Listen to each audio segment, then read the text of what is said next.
Hi ma'am, Manipur mana yaifare, tamna leho Manipur mana yaifare. Aigi video se hawdina wa matem ta haijage. Aigi cookie gi chinau sing ade mete chinau sing koi kaina bayabate koi nuksina leminasi. Aduga ngarang thagalakpa video da thokiba thodok tu cookie sin koi cooking ichan ani kakpa thokiba thodok tu thamoi se nungaite. Anna koi gi tamobirena madugi matik chabe charak pibiu. Haina haijaningi. Anh ngasi tharoi thongena khalini maya tharoi hape chamba khopa lore kokar dapsingre dedi machanchi alu yongcha kang khara yaure morok kang ba te lemon mana nuksina baina hape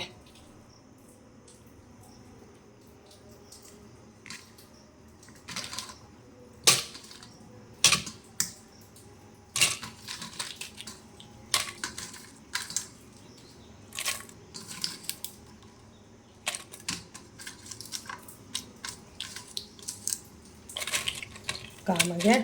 kamba loraga kantorage akoigi thongaga mo charage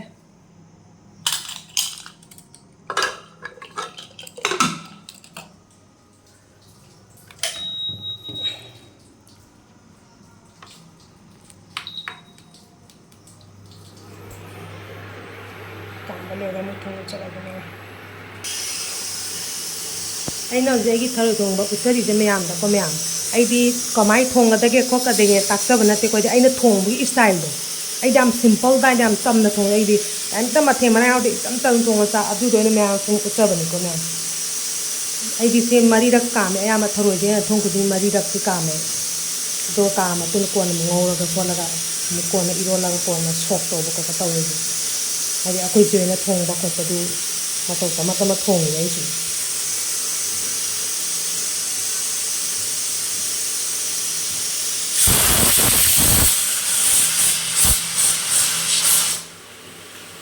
Anek sugara aniam watli maira kam doini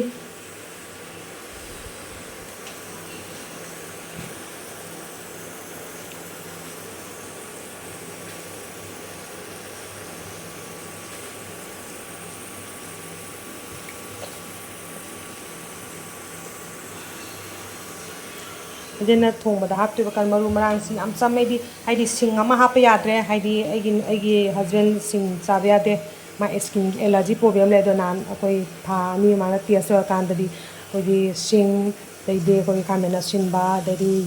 di sa da na yen dai koi paneer dai koi sangom me ama sabe yadre hangam bo sabe yadre loi thinge report ki matungina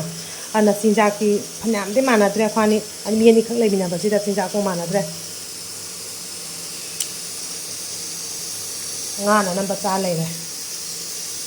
ai dai ko ti lo leire dai di aina suiba aina sing ai di sing jam ta toina dum soi de pau pong na hai di dan lokala cha ba ba kam pam ja ai tare ko leire ko ji jira leire dai di ko ji abi ko maru aseba leire jadi irola ga mutara je ko me anta ngari mu lore ai ngari se ngalaga hapte phakena ngai je lawra matung da mu ngok chap thue da ba to ai hape hai di adi kara phak kara pai apha ngari o ju phato ngai je khadum phai da ko me anta anai di kan tawe na ngari we ngore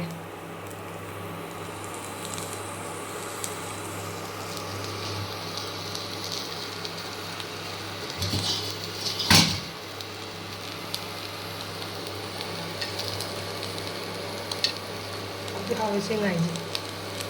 ai mai ni thabe Guwahati tharak pani irang se Manipur da ge tharaka phak ta da ne Guwahati de le gi friend Sophie koi thai koi lamphina training to mina koi manwi am sri manwi mana thabi re ne pekerani ji pudi koi chena isi re koi ka sapa le koi che tharani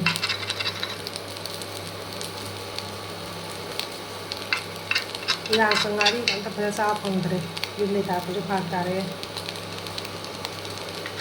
Guwahati dai siele asmara mai na ngai saning na ko Sophina ka ke da koi gi kasar gi chene na malai da ne adu ya madu gai di contact ka tawjani ne ngari kita kan tawjagen do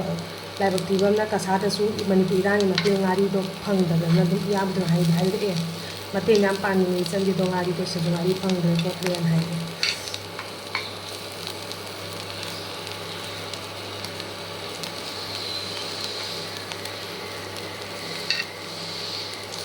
ꯂꯣꯏꯔꯦ ꯉꯧꯔꯦ ꯍꯧꯖꯤꯛ ꯀꯩꯅꯣ ꯇꯧꯔꯒꯦ ꯏꯔꯣꯟꯊꯣꯛꯑꯒꯦ ꯊꯔꯣꯏ ꯉꯧꯅ ꯍꯧꯖꯤꯛ ꯏꯔꯣꯟꯊꯣꯛꯑꯒꯦ ꯃꯌꯥꯝ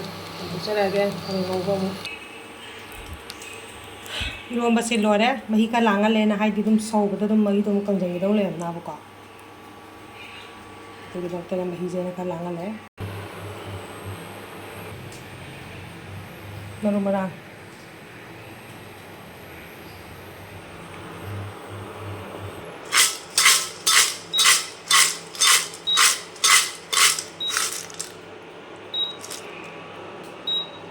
ꯃꯩ ꯌꯥꯎꯗ꯭ꯔꯦꯀꯣ ꯃꯌꯥꯝ ꯂꯣꯏꯁꯟꯕ ꯌꯥꯔꯦ ꯃꯩꯁꯦ ꯍꯤꯠꯇꯅꯦ ꯑꯩꯅ ꯈꯥꯏꯁꯦ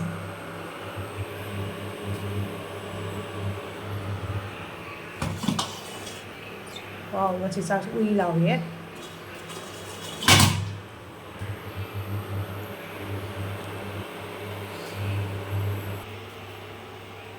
ꯁꯤꯒꯤ ꯀꯩꯅꯣꯁꯤꯃ ꯁꯂꯥꯛ ꯂꯩꯔꯦ ꯁꯂꯥꯛꯀꯤ ꯅꯨꯡꯇꯤꯒꯤꯅꯤ ꯆꯥꯏꯁꯦ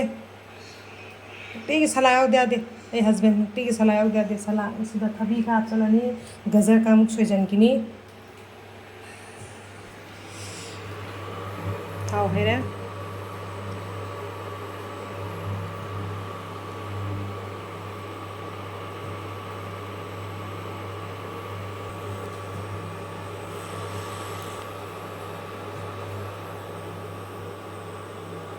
ꯈꯔ ꯂꯩꯇ꯭ꯔꯒ ꯑꯗꯨꯝ ꯁꯥꯔꯦ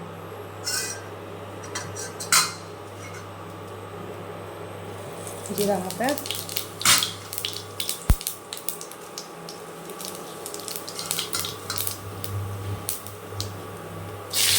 ꯇꯤꯜꯍꯧ ꯍꯥꯞꯄꯦ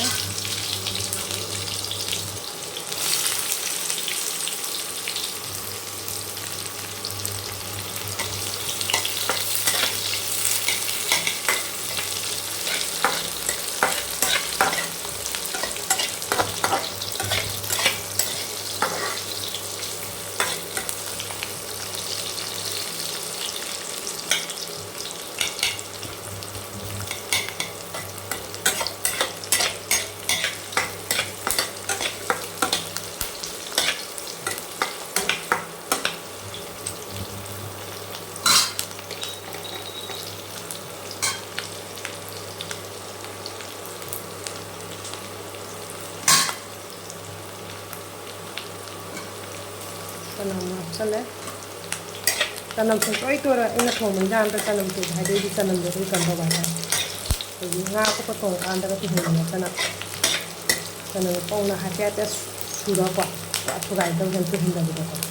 ꯌꯥꯝ ꯍꯥꯎꯖꯩ ꯑꯗꯨꯒ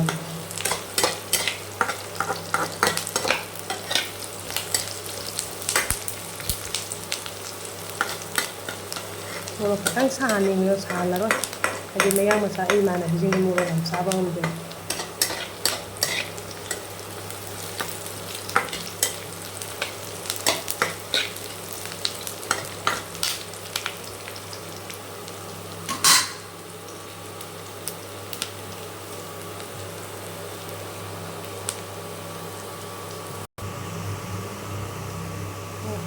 ꯌꯥꯔꯦ ꯊꯔꯣꯏ ꯍꯥꯞꯆꯤꯟꯕ ꯌꯥꯔꯦ ꯍꯥꯏꯗꯤ ꯃꯔꯨ ꯃꯔꯥꯡ ꯃꯔꯣꯏ ꯃꯌꯥꯝꯁꯦ ꯑꯩꯈꯣꯏꯒꯤ ꯃꯁꯤꯗ ꯃꯨꯟꯅ ꯌꯥꯔꯦ ꯌꯥꯝ ꯀꯥꯝꯃꯜꯂꯁꯨ ꯃꯥꯁꯨ ꯍꯥꯎꯇꯦꯗꯅ ओके थोड़ा अच्छा लगे चावल भैसे लगे थे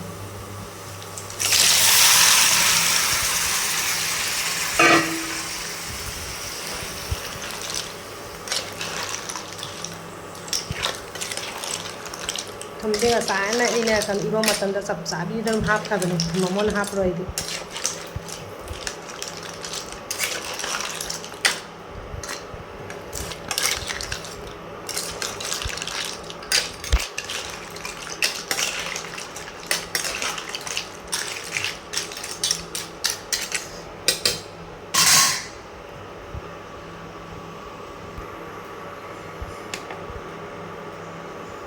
ꯃꯩ ꯐꯨꯟꯗ ꯊꯥꯒꯠꯈ꯭ꯔꯦ ꯍꯥꯏꯗꯤ ꯁꯧꯅꯅꯕ ꯉꯥꯛꯇ ꯃꯈꯨꯝ ꯈꯨꯝꯖꯤꯟꯒꯦ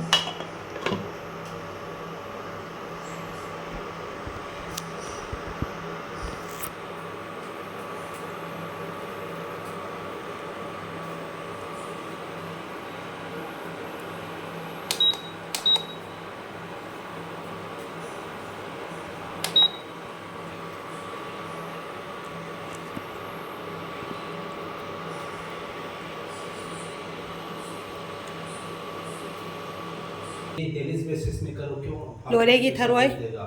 वो आदमी देगा बोल रहा सिना आइगा अखोइना चानब थमौरे टिफिल्स का मरी नि का मई जे हापे मोय अनिगी अनिनी पीगिना बायना जे कोई थिलुरानी थिलुबदो मेदन ताले यो थिलदोइनी याम उचलागे मुको